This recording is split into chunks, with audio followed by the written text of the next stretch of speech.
টিপু ছিল এক ছোট্ট ছেলে। সে খুব দুষ্টু।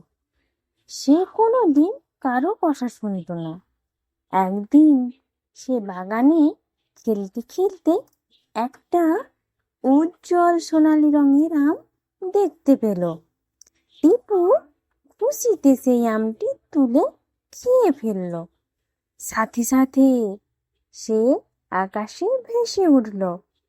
সে উড়তে লাগলো গাছের উপর দিয়ে, নদীর উপর দিয়ে। প্রথমে মজা লাগলেও পরে সে ভয় পেয়ে গেল। মা মা চিৎকার করতে লাগলো টিপু। তারপর এক জাদুকরি আকাশ থেকে এসে বলল, এই আম জাদুর, কিন্তু কেবল ভালো ছেলেরাই এটা খেতে পারে। টিপু কাঁদতে কাঁদতে বলল, আমি ভালো ছেলে হব, কথা শুনবো, আর দুষ্টুমি করব না। জাদুকরি হাসলেন, তার নিচে নামিয়ে দিলেন।